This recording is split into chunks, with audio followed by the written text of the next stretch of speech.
ইপিডিডাইমো orchitis.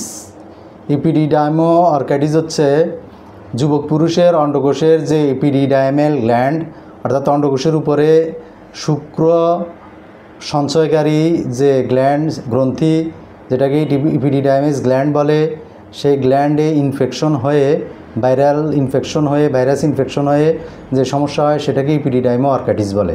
তো ইপিডিডাইমো orchitis হচ্ছে অন্ডকোষের একটা প্রদাহ, অন্ডকোষ প্রচুর প্রদাহ হয়, প্রদাহ পীড়াকে ইপিডিডাইমো অর্কাইটিস বলা হয়ে থাকে। তো এই সমস্যা হলে পুরুষ পিতা হতে পারে না এবং যৌন জীবনে সে অসুখী হয়।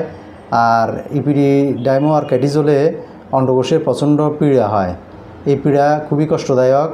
এই সমস্যা বিভিন্ন কারণে হয়।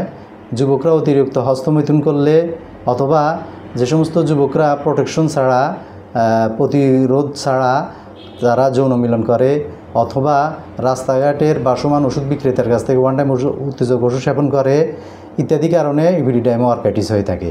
বেশিরভাগ ক্ষেত্রে অবৈধ যৌন মিলনের কারণে, যৌনবাহিত ভাইরাসের সংক্রমণের কারণে, STI সংক্রমণের কারণে ইপিডিডাইমো অর্কাইটিস হয়ে থাকে। তো এটা থেকে রক্ষা পেতে আপনারা অবাধে অবৈধ যৌন মিলন করবেন না, প্রোটেকশন ছাড়া যৌন মিলন করবেন না, হস্তমৈথুন করবেন না, রাস্তাঘাটের বাসমান ওষুধ বিক্রেতার কাছ থেকে ওয়ান টাইম যৌন উত্তেজক ওষুধ সেবন করবেন না। তাহলে ইপিডিডাইমো অর্কাইটিস থেকে রেহাই পাবেন। আর ইপিডিডাইমো অর্কাইটিস হলে আপনারা একজন রেজিস্টার্ড হোমিওপ্যাথিক ডাক্তারের শরণাপন্ন হয়ে হোমিও চিকিৎসা গ্রহণ করলে স্থায়ীভাবে ইপিডিডাইমো অর্কাইটিস ভালো হবে ইনশাআল্লাহ। আজকে এই পর্যন্তই, সবাই ভালো থাকবেন।